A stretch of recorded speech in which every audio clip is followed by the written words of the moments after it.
So here it is, The Walrus and the Carpenter by Lewis Carroll.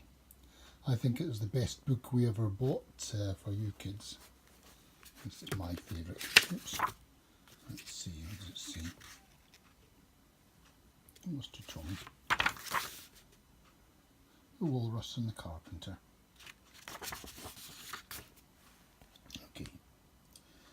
The sun was shining on the sea, shining with all his might. He did his very best to make the billows smooth and bright, and this was odd because it was the middle of the night. The moon was shining sulkily because she thought the sun had got no business to be there after the day was done. "It's very rude of him," she said, "to come and spoil the fun." The sea was wet as wet could be. The sands were dry as dry. You could not see a cloud because no cloud was in the sky. No birds were flying overhead. There were no birds to fly. The walrus and the carpenter were walking close at hand. They wept like anything to see such quantities of sand.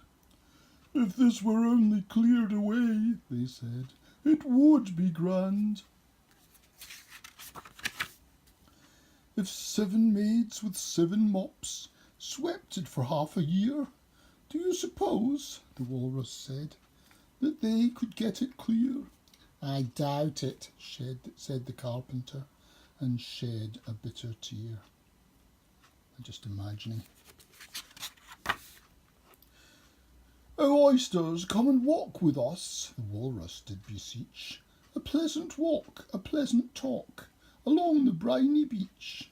We cannot do with more than 4 to give a hand to each." Carpenter looks a bit jolly there, doesn't he? The eldest oyster looked at him, but never a word he said. The eldest oyster winked his eye and shook his heavy head, meaning to say he didn't choose to leave the oyster bed.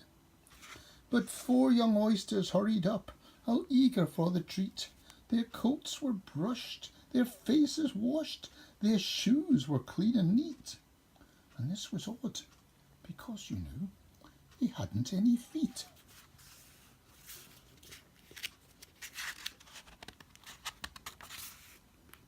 Four other oysters followed them, and yet another 4, and thick and fast they came at last, and more and more and more, all hopping through the frothy waves and scrambling to the shore. The walrus and the carpenter walked on a mile or so, and then they rested on a rock, conveniently low, and all the little oysters stood and waited in a row. Look, there's the breakwater. You had them where I lived down in Kent, where I visited. Now, "The time has come," the walrus said, "to talk of many things, of shoes and ships and sealing wax, of cabbages and kings, and why the sea is boiling hot, and whether pigs have wings."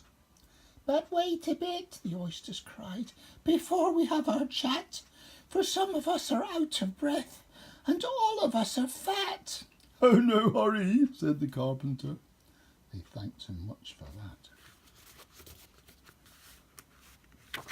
I need a page turner here, don't I? Oh my goodness, look at that bread. "A loaf of bread," the walrus said, "is what we chiefly need. And pepper and vinegar besides are very good indeed. Now, if you're ready, oysters dear, we can begin to feed." Holes in his shoes. He looks very... Got his bottle of wine as well. Goodness. "But not on us," the oysters cried, turning a little blue. "After such kindness, that would be a dismal thing to do." "The night is fine," the walrus said. "Do you admire the view?" Changing the subject. "It was so kind of you to come, and you are very nice." The carpenter said nothing but, "Cut us another slice. I wish you weren't quite so deaf. I've had to ask you twice."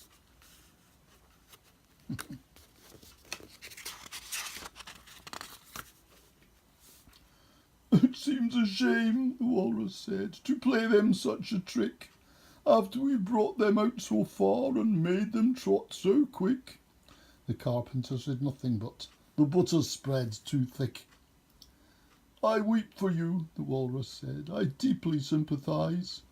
With sobs and tears he sorted out those of the largest size, holding his pocket handkerchief before his streaming eyes. I think we call them crocodile tears when you don't really mean them. "Oh, oysters," said the Carpenter, "you've had a pleasant run. Shall we be trotting home again?" But answer came there none, and this was scarcely odd, because they'd eaten every one. Oh my, oh my, oh my. Baddies. There they go, stuffed with oysters. And that was The Walrus and the Carpenter by Lewis Carroll. Lovely story. I don't know whether it's lovely if you're an oyster, but, but it's funny. Okay. Bye.